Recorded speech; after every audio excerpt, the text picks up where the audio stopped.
اکثر لوگ کہتے ہیں کہ تمام مذاہب انسانیت، محبت اور امن سکھاتے ہیں۔ اگر واقعی ایسا ہے تو پھر ان مذاہب میں اتنے اختلافات کیوں ہیں؟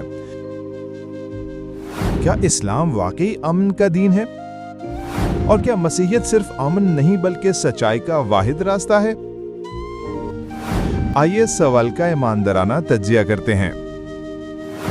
ذاکر نائک جیسے مبلغ اکثر یہ دعویٰ کرتے ہیں کہ سب مذاہب ایک ہی خدا کو مانتے ہیں اور اصل میں سب ایک جیسے ہیں، لیکن ساتھ ہی اسلام کو سچا اور مکمل دین قرار دیتے ہیں۔ آئیے دیکھتے ہیں ذاکر نائک کی وہ video. Reply is given in the Quran in Surah Al-Imran chapter 3 verse number 19. It says, "Inna ad-deena inda Allahi al-Islam." The only religion acceptable in the sight of God is Islam. یہاں پر ذاکر نائک کہتے ہیں سب مذاہب ایک ہی خدا کا نام لیتے ہیں لیکن اسلام مکمل ہے۔ یہاں پر سوال اٹھتا ہے، اگر سب ایک خدا کو مانتے ہیں تو اسلام ہی کو مکمل کیوں کہا جاتا ہے؟ اگر سچائی ایک ہی ہے تو تضاد کیوں؟ اسلام میں ارتداد کی سزا موت ہے۔ غیر مسلموں کو ذمی یا کافر قرار دیا جاتا ہے۔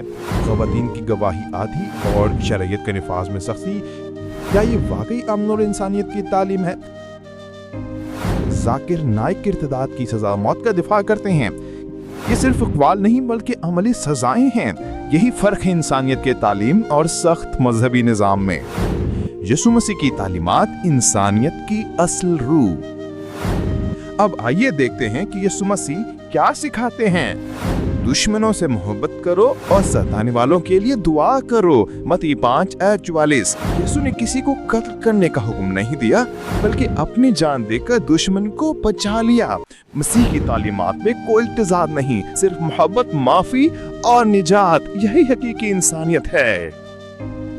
ہر مذہب انسانیت کی بات ضرور کرتا ہے مگر صرف بات کافی نہیں، سچائی، عمل اور محبت کے بغیر انسانیت کھوکھلی ہے، اور یہ صرف مسیح میں مکمل ہے۔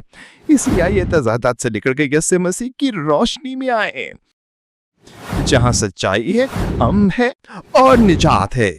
مزید سوالات کے لیے واٹس ایپ نمبر پر رابطہ کریں۔ اگر آپ کو یہ ویڈیو پسند آئی ہے تو براہ کرم اسے لائک کریں، شیئر کریں اور ہمارے چینل کو سبسکرائب کریں۔